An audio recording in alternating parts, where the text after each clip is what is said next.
We have Jesse with us. He has an interesting story. He's a former Muslim. And thank you for coming, Jesse. Glad to be here. Let me know first how you became a Muslim and give me a background and how the process you went from, were you a Christian first? Yes, I was raised in a Christian home, Christian household. And so how that happened? Well, my first contact with Islam was through the autobiography of Malcolm X and hip hop music. Mm.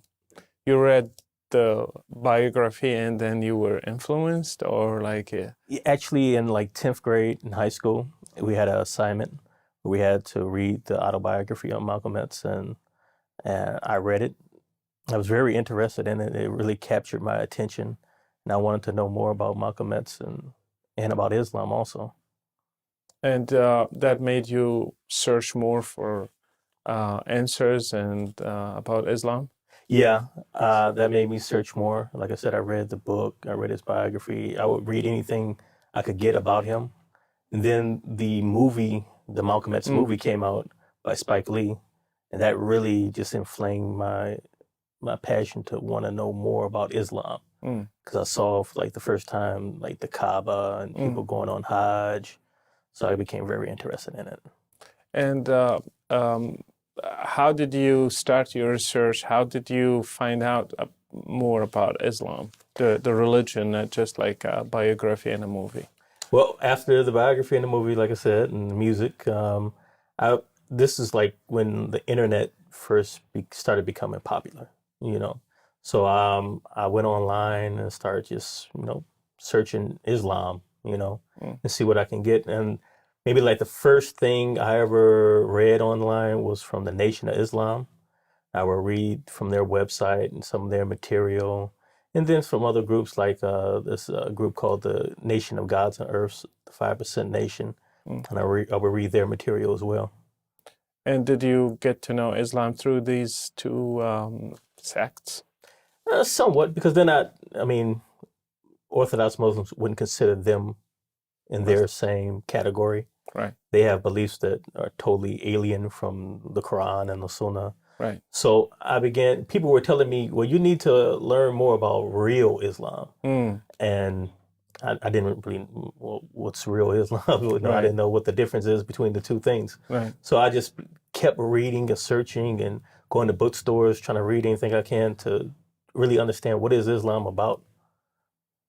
And you found books and the Quran and the Hadith and all that. Yeah, there was a bookstore in the city I lived near my job. There was a Sunni Islamic bookstore. So that was like a great resource, so to speak, for me. I went in there, I got a Quran, I got books on Islam. I was able to go in and have conversations with people and talk to people about Islam, ask questions. And so I really began to learn about Sunni Islam at that point. What were your goals for learning about Islam? Were you interested to become a Muslim or just like curiosity and knowledge? I was interested in knowing the truth, period. I just wanted to know the truth. Who is God? What's heaven? What happens after I die? What's the point of life? What's the true religion? These are like questions I just had at the time. Why you didn't search Christianity? Yeah. I was searching Christianity. I was searching every religion really. At this point, I was Buddhism, New Age. I would read about anything. Wow. It was just that in the long run, Islam really captured my attention. Okay. Can you mention like one element that like was the main element that catched your attention in Islam? Well, for me, it was the discipline of Islam that really was the clincher. It really attracted me. I felt like Muslims, these people aren't just people who talk about God or, talk about how to get to heaven. These guys are very diligent. They're very disciplined. They get up early in the morning to pray. They have a schedule. They reminded me of like people in the Old Testament, but they were living today, So I was like, well, these people must have the truth.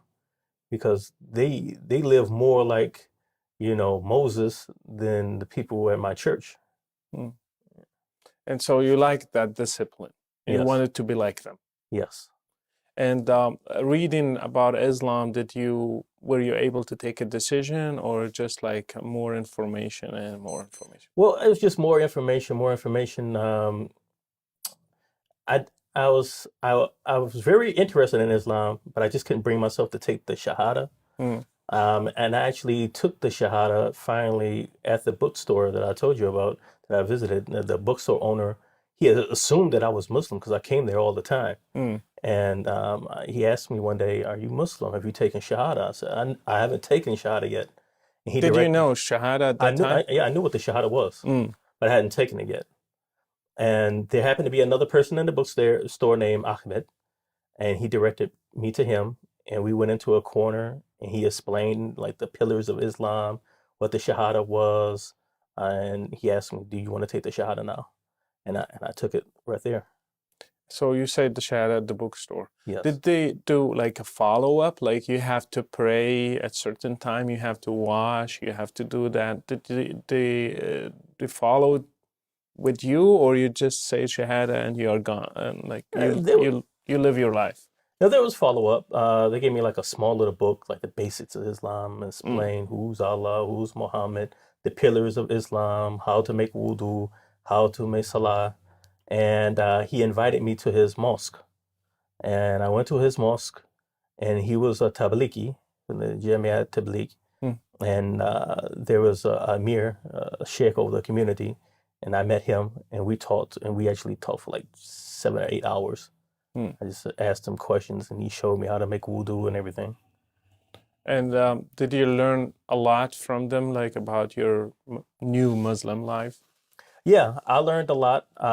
I wasn't with them for a long time, just a few days I spent with them, but I got a lot of questions asked. I learned, like I said, I learned the very basic minimum of Islam, Tawheed, how to pray, how to purify yourself, what not to eat.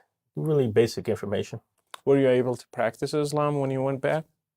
Yeah, I started trying to practice Islam immediately. It was very hard. It Mm. was a big change in lifestyle from the way I'd been living my life up to that point. So the first few months it was kind of hard adjusting. Mm. But one day I ran into the imam's son, and I really wasn't practicing that much. And he saw me, and I didn't have a beard, and I was embarrassed that he saw me and I wasn't practicing. So that kind of like, I really have to get myself together, you know. So you went further. Yes, I really began to attend the mosque on a regular basis. I began to buy more books on Islam. I read the Quran, at least the translation of the meaning of the Quran, at this point. And I really began making all my prayers on time, Mm. being really diligent at this point. Were you able to memorize some verses from the Quran? I was able to memorize some. At one point, I had a Quran teacher, Mm. and he was teaching me Quran and memorizing and tajweed. Mm. And so we would meet up every morning and we would go through the Quran. Because you had to pray in Arabic, and Uh, like from day one, actually, and like you have to learn. You can't pray in another language. You have to do the prayer in Arabic. that's correct. So weren't you asking yourself, like, how come, like, God understands all languages? Why should I pray just in Arabic? At first, no, because I felt like, because I've been reading a lot of just propaganda on the internet about Christianity. Mm. The Bible's corrupt. Mm. It was invented at the Council of Nicaea. So I felt like because it was in Arabic, a Middle Eastern language, this is more pure. This is more closer to the original, what was really Mm. true as opposed to this corruption of the English language. All right. Yeah. So is it kind of rejection of the culture? Like I don't want this culture with its language, with everything, its religion and everything included. I would say so. Growing up, I didn't know a lot about Islam, Mm. but I knew about Malcolm X. I knew about Farrakhan, and a lot of people took them as heroes because they felt like black people were mistreated in America, and these people were not afraid to stand up and tell America, what you look what you did to our people. Mm. So we looked at these people as heroes, even though we didn't understand their religion, but we looked at them as heroes. So the whole idea of Islam was like, okay, I can believe in God and I can worship God, but I don't have to necessarily do it the same way as mainstream white America. Right. And did you like feel that Christianity is a racist religion, like belongs to the white men or like something like that? Were you taught anything like that? Yeah, yeah. I mean, especially with the Nation of Islam type material that I read, but even in the Sunni Islam material, it was always like, the Bible is corrupt. Mm, That's the King James version. King James made that. That has nothing to do with the prophets and the messengers and the previous revelation, the Injil and the Torah. So I felt like, the Bible, Christianity, this is just a corruption that was created in Europe. I mm. want to get back to the roots of what's really true. Right.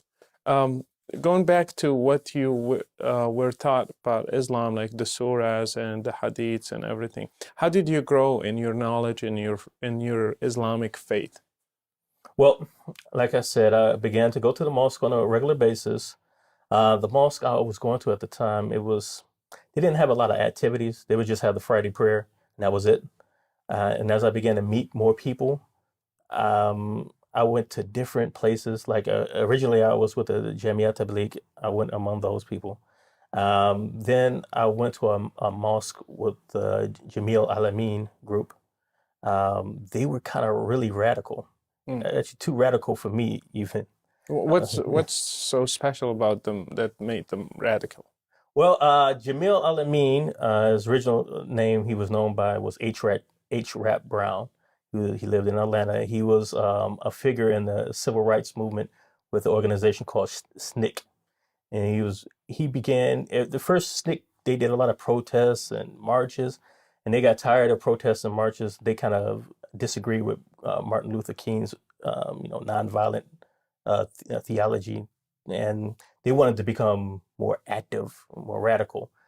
He ended up going to prison, and he converted to Islam. When he got out, he he just became a missionary for Islam, and the people who came under his leadership became known as the Jamil Alamin. So the mosque I was going to, like the guys were always talking about jihad. They're always anti-American rhetoric. Um, Everybody carried guns. Some people were convicted criminals, and they shouldn't have had guns, but they carried guns anyway. Mm. The imam of the mosque carried two guns. He would pull them out during his sermons, and he would talk about how he was ready for jihad and he was ready to go to war. And at this point, this is right before 9/11 happened. Mm. 9/11 happens, I was like, I really began to kind of question Islam. You were Muslim at Yeah, that yeah, I time. was Muslim at the time. I'll be honest, I began to question Islam. Like, is Islam violent? Is it, a terrorist religion? Mm. Because I'm around these guys and they're always talking about terrorism. And then this happens, Mm. so I didn't want to. They invited me one day to come to a meeting to discuss, what was going on and what we can do and what can we do about the situation of America. I didn't go to the meeting because I knew I didn't want to hear what they were talking about. I Mm. didn't want to be involved in that. Mm. But you still stayed a Muslim. I still stayed a Muslim. So weren't you like asking, probably there is some violence in this Yeah. religion, and but in the same time you didn't take a decision like to get out of it. No, I didn't take the decision to completely get out of it at that point. Mm. I began to doubt it. I very much doubt it, and I was in contact with some Christians at the time. But then I met some new friends, and they happened to be Salafis, Mm. and they were into Salafi Islam, and they were telling me, well, yeah, there is jihad in Islam, but it's regulated. There's certain rules, there's regulations. It's just not grab a gun and go off and shoot people, or just grab an airplane and smash it into a building. There's rules in the Sharia that the way things have to be done, so it's not as wild as you think it is. Mm. So I kind of believed it. I went for that, and So you became a Salafi. I became a Salafi. I got invited to a conference at an organization called QSS, Quran and Sunnah Society, and I was very impressed. And it seemed to be one thing that impressed me about it was the guys were constantly quoting the Quran and the Hadith, and they were backing up what they had to say from original sources, because that's what the movement is supposed to be about, following the way of the predecessors. So I began to be with them, and I went headlong into the Salafi movement. Wow. And within the Salafi movement, did you find yourself? Did you find what you were looking for? Yeah. After that point, I moved. I moved into Dearborn area. Um, Basically, that's Islam became my whole entire life. I spent all my free time at the masjid, at the mosque. I dressed in Islamic garb, jalabiya, kufi, gutra, everything, and I was always with the Muslims. Always, we were constantly studying Quran, studying Hadith, listening to recordings from like the scholars from Saudi Arabia and Yemen. That became my whole entire life. Did you go to the Middle East? I didn't get a chance to go to the Middle East, even though I wanted to. I wanted to go to Yemen to study, but I just never got I never got the money to be able to go. Were you planning to go to Hajj if money was available? Yeah, I wanted to go to Hajj also. Yeah, but I never got a chance to go. Yeah. Tell me that some of the things that you learned in Islam that probably started like making doubts in your mind, or like how did it happen? Because we're going to get to the point where you left Islam, but like any turning point, any questions that started in your mind, and what triggered them?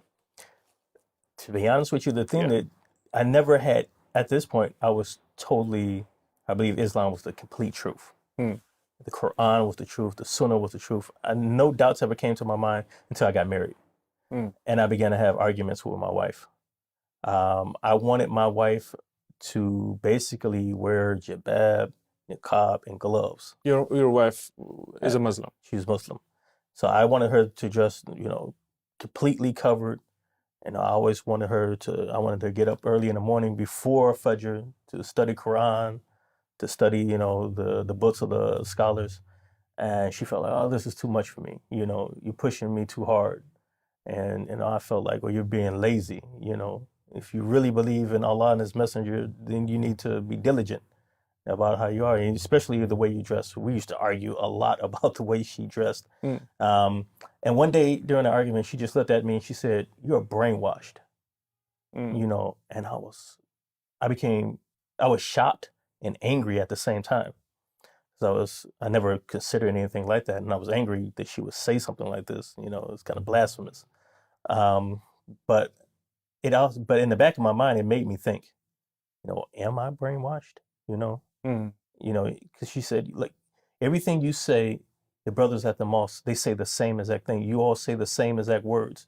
You don't have an independent mind, But she's still a Muslim. Like she believes that it's not within Islam that she has to dress that way and gets up in the morning, or like how does she explain like? Well, she was a lot more liberal than I was. All right. That was the problem. I was very conservative, and she was slightly more liberal. You wanted to practice Islam as it is in the text. Exactly. And she wanted to live like as a liberal Muslim. Yeah, So how that ended?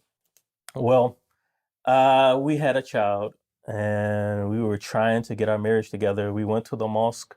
We met with the imam. The imam told me, just give her talaq, just divorce her, And I didn't want to divorce her, and she ended up getting a kula. She got to dissolve the marriage. And at that point, she did. Yeah, she dissolved the marriage. Wow. Yeah, so that kind of devastated me. That really, on an emotional level. You had a child at that time. Yeah, I had a child at the time. I really wanted to be with my child. I wanted to raise him in Islam. I wanted to raise him from childhood to be strong upon the Quran and the Sunnah. That was my dream. Were you married in a mosque first? We were married in the mosque. And then the khula happened in the mosque as well? Yes. Okay. So the imam did everything? Yeah. So, and I would go to the people in the mosque. I was like, I want to get back with my wife, and like I said, the imam, he said, just go get someone else. Mm, Leave her alone. She's crazy. So, um, we kind of went our separate ways, but that really had a big effect on me.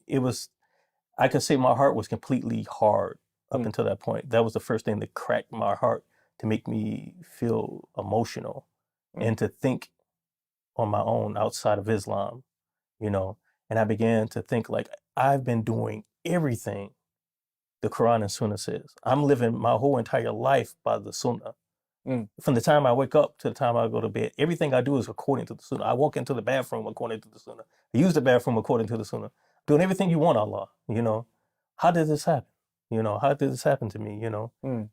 I just, and it really, for the next like year or two, it really bothered me. I began to just really struggle with being Muslim.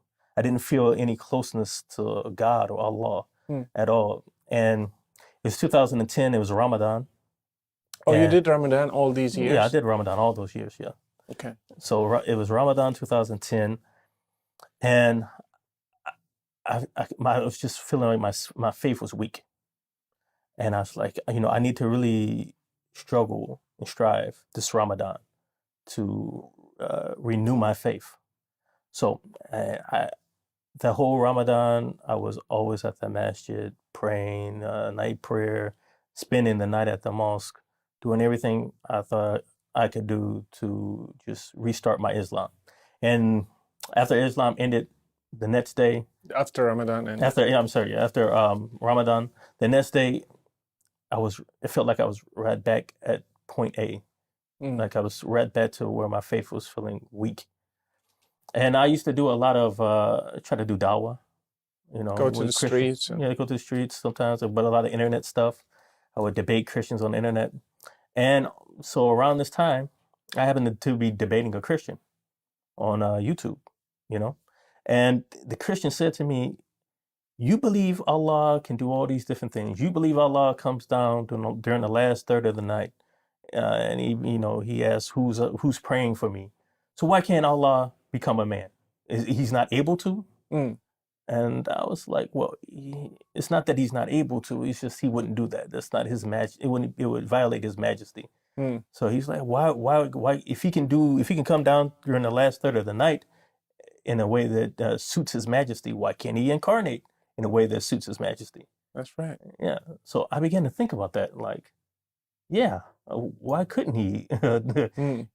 do that in a way that suits his majesty? And that question really bothered me, you know. So I have all this other stuff. I got personal stuff with my wife, my ex-wife at this time. My faith is low. These conversations I'm having with Muslims, With Christians, you I'm mean? sorry, with Yeah. Christians, and it all just came together at once.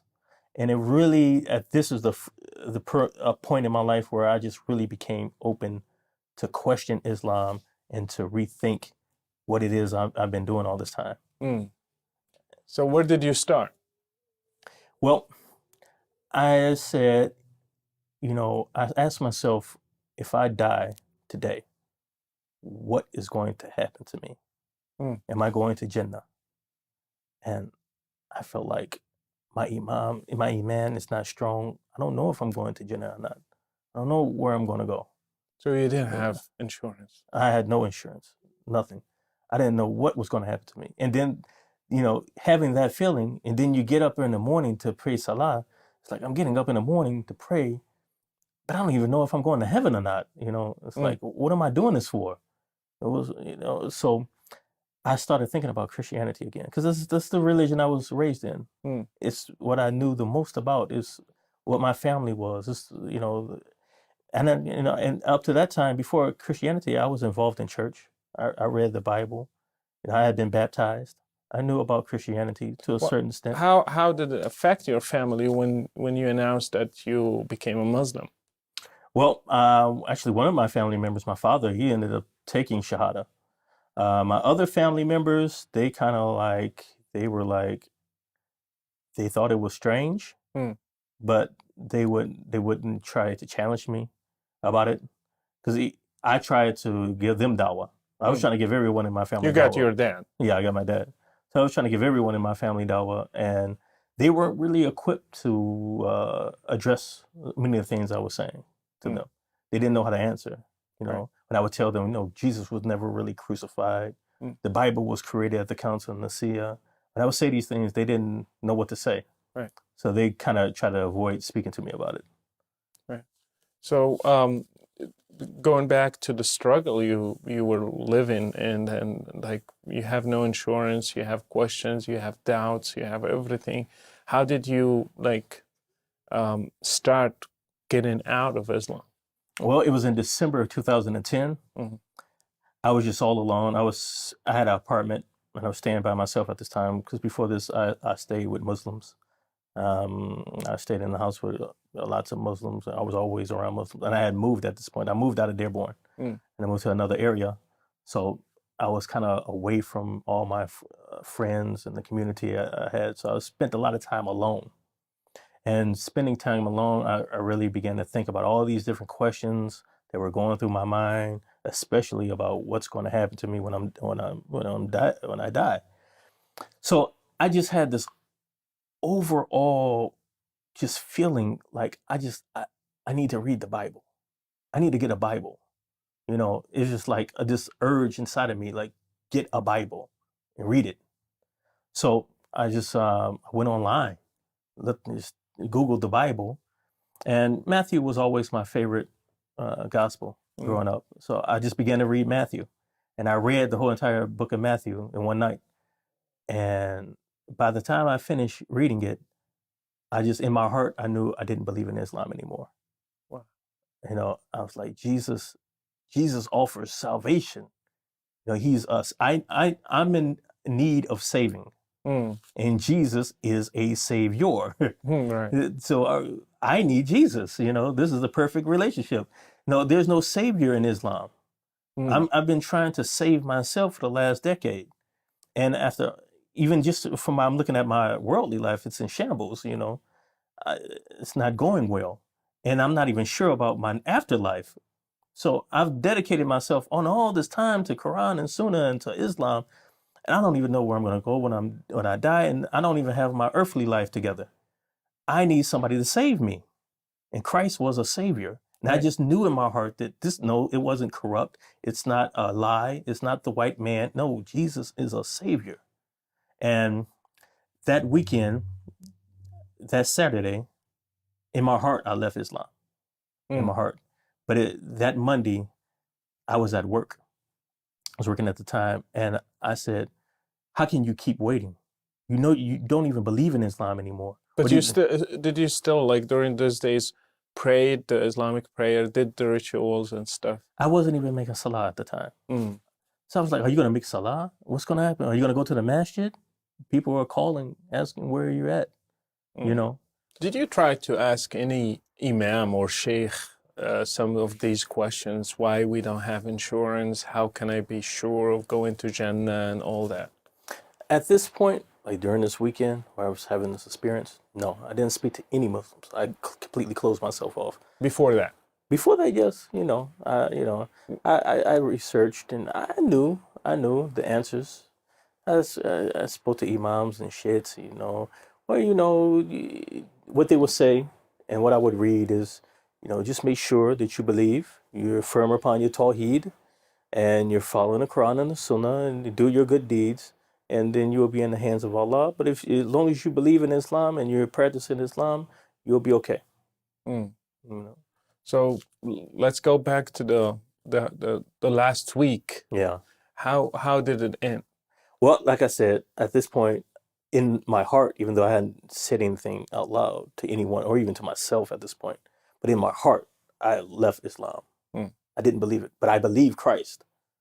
But technically, you could say I was still Muslim. Right. So I'm asking myself, what are you going to do now? Because I was afraid. I was afraid. Afraid of what? I was afraid of being wrong. I was afraid maybe the shaitan is deceiving me, Right. I was afraid to tell people. I was afraid somebody might do something to me. Afraid what was going to happen, with my son, it's going to cause problems. Mm. more problems in my life than I Right. have now. You know, I was afraid of persecution. I was afraid of just the unknown. What's going to happen at this point? What's going to happen to my life after I confess Christ? You know, so, but like I said, the same power or feeling that came over me that made me have to read the Bible, made me have to confess Christ. Confess Christ. It's like a feeling of I can't sit here Mm. and just pretend to be Muslim. The words have to come out of my mouth. So, like I said, I was at work. I took my break. I went in the back of my job, got down on my knees, and I said, Jesus, I confess you as my Lord, my Savior. Wow. Yeah.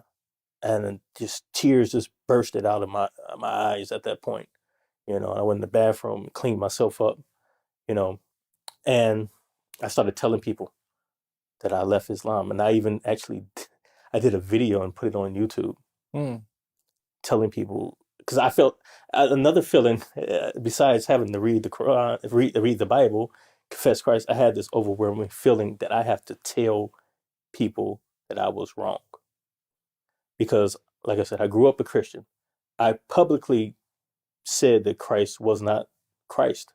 He wasn't the Lord. He wasn't God. He wasn't the Savior. I publicly was saying that the Bible was not real, and that what was real was Allah and His Messenger and the Quran and the Sunnah. So I had this overwhelming feeling I have to recant in public Mm. what I've said for these last 11 years.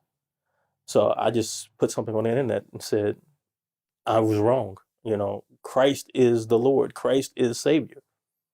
And a lot of people from my mosque saw it and they started contacting me by phone and by computers. What's wrong with you? Have you gone crazy? You Mm. know, because I was actually the last person anybody would think would become a Christian. Mm. You know, and I had a conversations on the phone, long hour-long conversations with some of the people I knew, and the Spirit just put a boldness on me. I was like, listen, Muhammad is not a prophet. How did you know that? I just I just knew. Yeah, just like a week ago, you But were like you were a devout Muslim. yeah, this is true. But a lot of the evidence, like I can give you, I already knew. I knew the evidence already. I just chose to not look at it. Mm. I chose to not think about it. You know, there was always an excuse why that couldn't possibly be true. You Mm. know, um, So when you put everything public, like publicly on the internet, yeah, um, people were mad at you. people were. Some people were mad. Mm-hmm. Some people were cursing me and saying, "May Allah destroy you and kill you and whatnot." Some people were concerned, more showing concern, like, "What's the matter? What happened to you? Right. You know, have you gone crazy?" You know. Um, so after maybe a few weeks, I don't know this for certain, but I believe so, like some of the imams told people to stop speaking to me. Mm. So people stopped speaking to me after that point. So basically, they wrote me off and said that I went crazy, and that was it.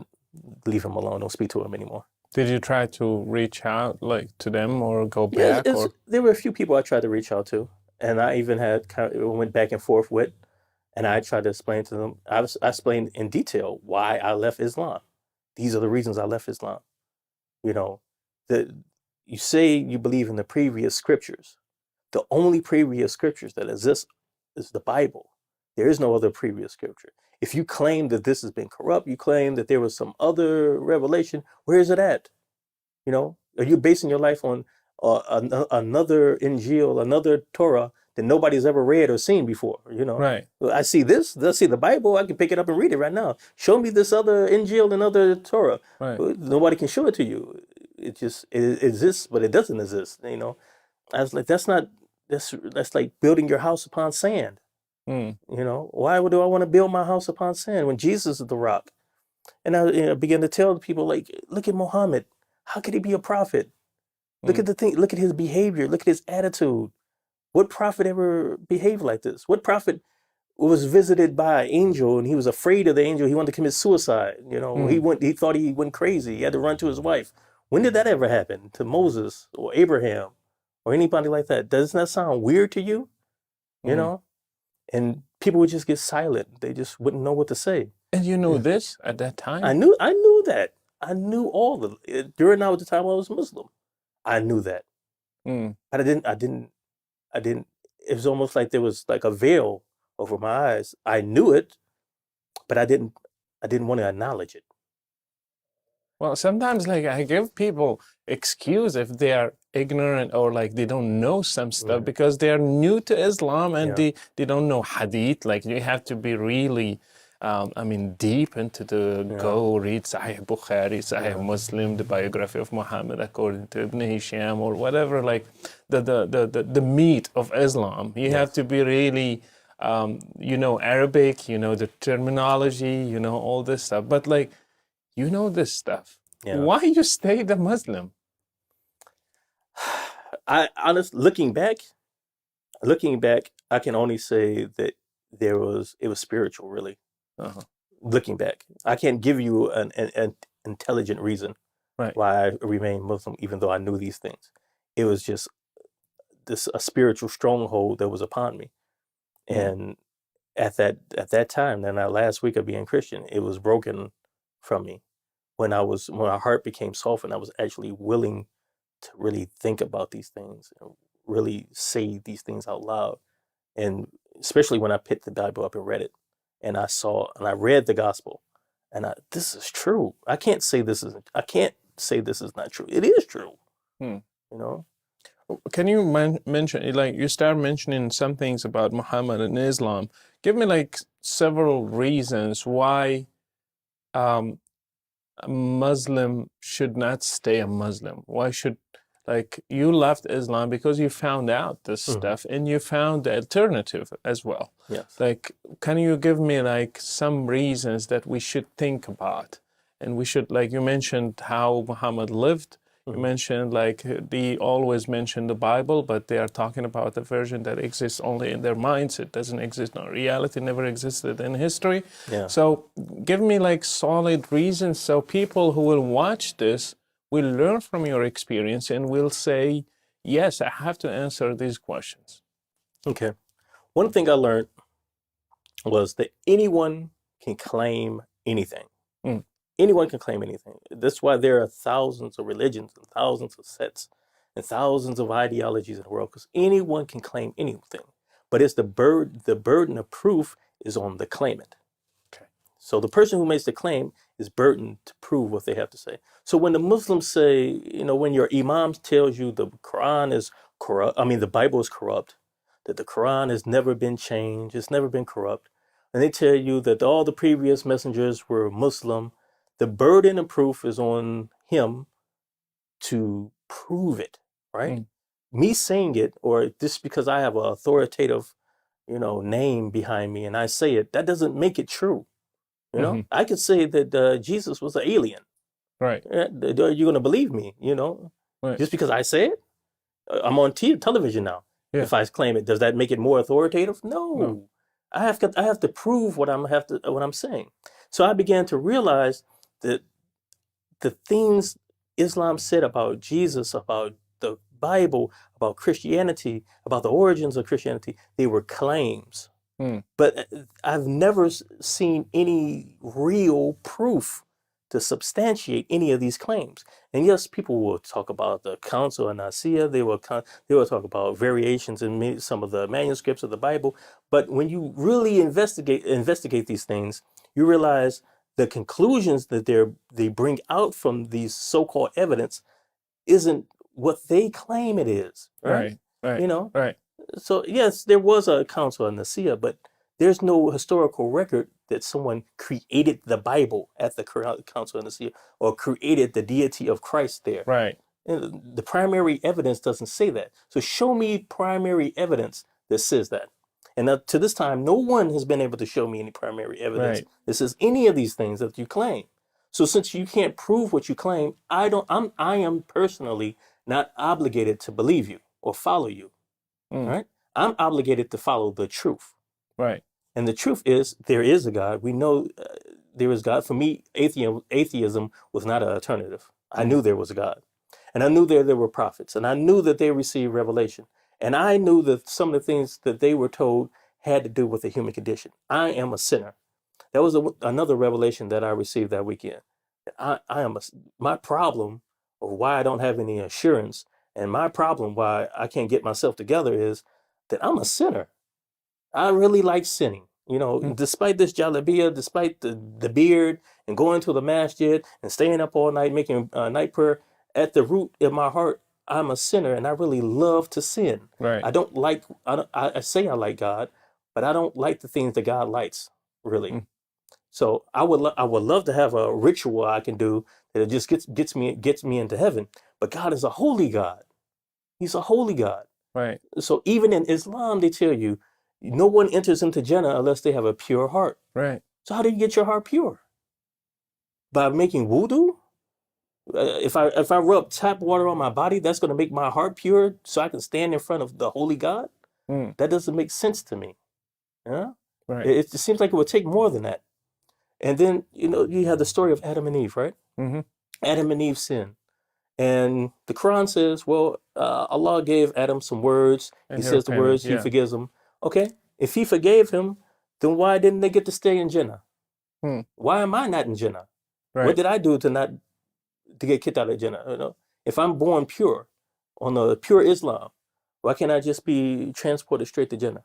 Why do I Right. have to live this life in this world and face temptation and face shaitan? Mm. What did I do? That I'm facing sin. Why do I sin? Why do all of us as human beings sin if we're all born upon the natural fitrah? Right. I've asked people this. What makes you sin? If you're born upon the natural fitrah, why did you choose to sin? Why didn't you just stay pure? Well, you can't stay pure because you're imperfect. Well, you're not really born on the natural This- fitrah then. Right. You're born sinful. Exactly. That's your imperfection, right? Right.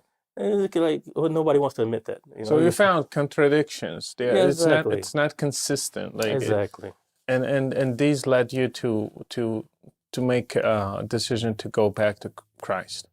Uh, to go to Christ for real this time. I don't Mm. really consider the first time. It wasn't real. It was just, for me, it was a tradition. It was a Mm. family tradition. But this time, supernaturally, I understood the gospel. I understood the gospel. I understood who Christ was. And I understood my condition as a sinner, that he was the Son of God who came to save me. And I needed his salvation, or I was going to hell. If I want you to summarize, like, the problem of Islam, why it will not solve your problem as a sinner. If you want to summarize Islam Mm. and its problem, how are you going to put it in your own words?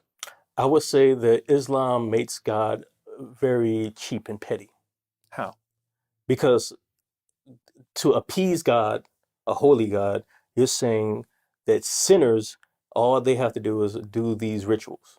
So if imperfect sinners do these rituals, then they're going to appease God and they're going to earn their way into heaven. But when I look into the Bible and I look into the so-called previous messages, I don't see that.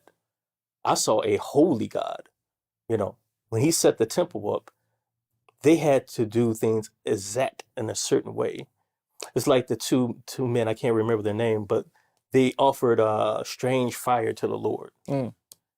They offered this strange fire that they had invented in their mind. They thought it was a good thing, and they thought they were doing a good deed, and God struck them dead. So why did God strike them dead? You can't just offer God anything. This religion that Muhammad comes with is strange fire Mm. before the real God. He's not going to accept it. God says in the word, your deeds are like filthy rags to me. Right.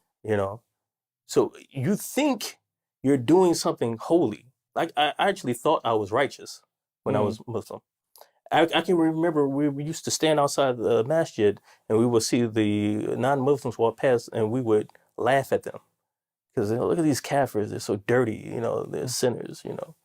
We're the ones who are in the masjid. We're the ones who are upon Tawheed. We're the righteous ones. So it's like kind of kibriya, like Yeah. like we Even though are. you say in a religion you're not supposed to have Yeah. kibr, but you do. You do. Yeah. Especially people know this in Islam, people who really follow the Quran and Sunnah, who are really orthodox and, strong in the deen, they have lots of pride in themselves. Right.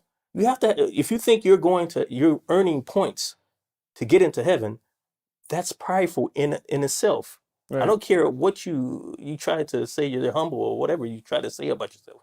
If you think you're earning points with God, and God, he's very excited about these points you're doing and all these rituals, he's going to give you his heaven. He's going to allow you to come in his presence because of the things you do. That in by itself, that's pride. Right. And like why Americans convert to Islam? Can you give me the reasons behind it? Like I want to understand. Well, from what I understand, the two biggest parties that are coming to Islam in America are African American men and Caucasian women. Mm, The Caucasian women are coming because a lot of them have relationships with Muslim men. So there's love involved in that. The Caucasian men, it's African American men. It's a lot of things I said in the beginning of the article. Growing up, believing, being told that the Christianity is the white man's religion. It's not the religion of your ancestors. Growing up believing that Islam, that's the religion of people from Africa. That was the religion of your African ancestors, and wanting to know the truth, wanting to know what's really true. And a lot of African American men, not everyone, but everyone, some of them, they grow up without fathers, mm, right? And they grow up in single parent, female led homes and unstable neighborhoods. Islam, it offers, the discipline, the stability that you feel like you lack growing up. So I can get my life together. I may find myself in a situation because I've read a statistic 18% of the prison population is Muslim. mm. So you have guys there, they've gotten themselves in trouble. They're in prison. They've obviously led very undisciplined lives. That's why they're in prison. Right. So Islam offers a way now you can be righteous. You can get your life together. You can order your steps in order and discipline your life and change yourself. You can take on a completely different identity. How can we as Christians give a message of hope to people and giving them what they really lack and showing them that Islam is a false appearances. Like when they go deep, they will not find what they are looking for. How can we get this message out? Well, Christians need to equip themselves. Mm, You know, there's a science in Christianity of apologetics, but for some reason, I don't know why, it's there are a lot of apologists out here, but it's died down with mm, the average Christian, the everyday Christian, because you just can't have big name people who are going to stand up and do things. The average everyday Christian needs to take the information they see from the person on television, on the internet, or whatever. They need to take that information and need to take it to work. They need to take it to their neighbor. They need to take it to the guy at the store. right. To disseminate this information. So the average Christian needs to take on the Great Commission and witness, and they need to prepare themselves to be able to witness, and they need to be ready to defend the faith and offer some offense. You need to tell people who are thinking about becoming Muslim or who are Muslim, who are converted to Islam, the things that they don't know. Mm. Because there are a lot of things about Islam that Muslims don't know. Do you think it's hidden on purpose, or like just because they don't want to talk about it? And give me some examples, please. Well, I think some of it's on purpose. People don't talk about like okay, for instance, as an African American, I was told that Islam was the religion of my ancestors, Right. right? And that Islam was a universal brotherhood. There's no black, there's no white. Muhammad treated everyone equal.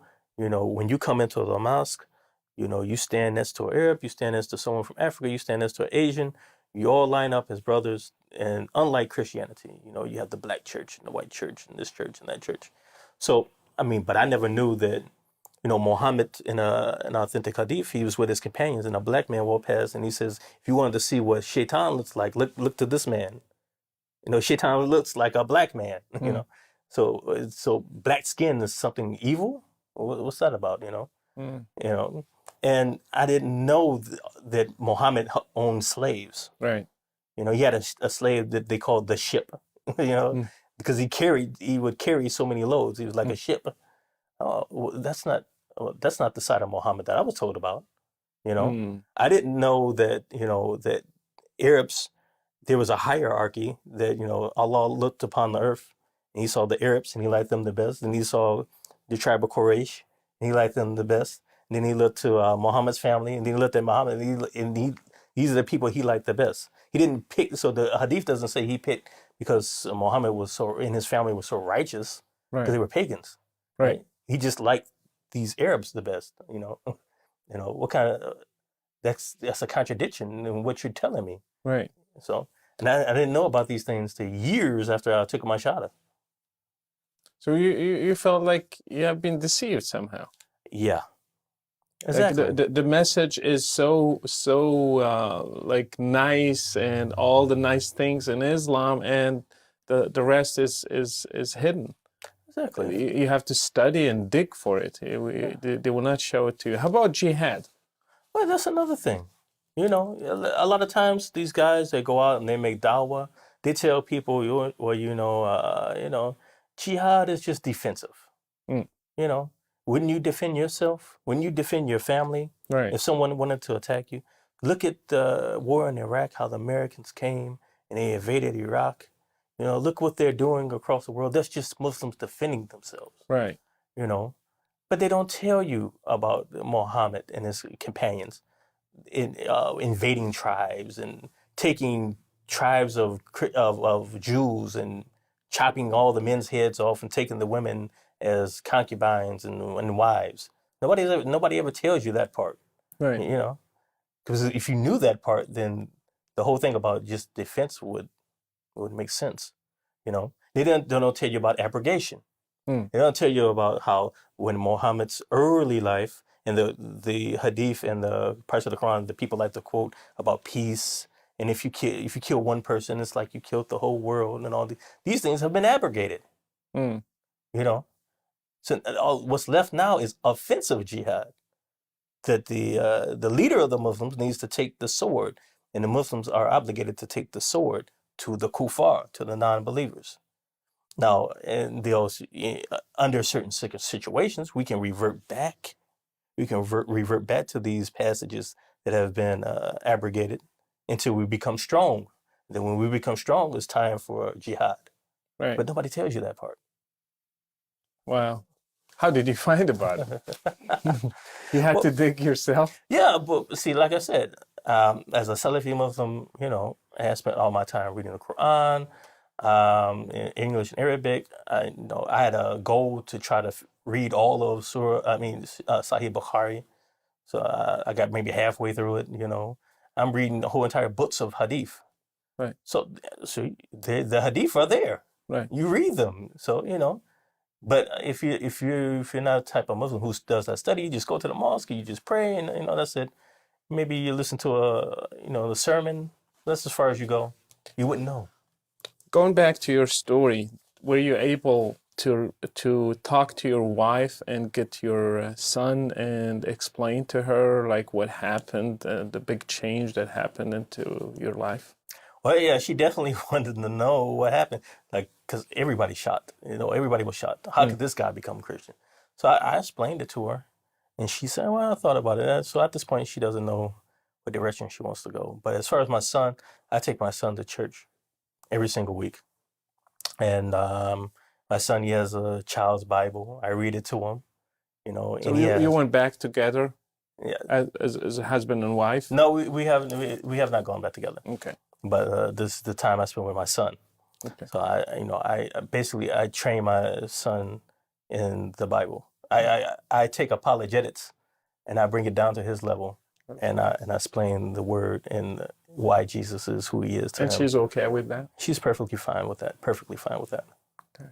And I mean, things that you are doing right now, are they for like, I don't know what you are doing right now actually. So can you explain what are you doing in ministry and preaching the word to Muslims? You have a great story, you have a good experience. Where you're trying to invest your story in favor of people who might be deceived the same way. Yeah. Like I said, after I confessed Christ, I felt the overwhelming feeling that I needed to tell people, Mm.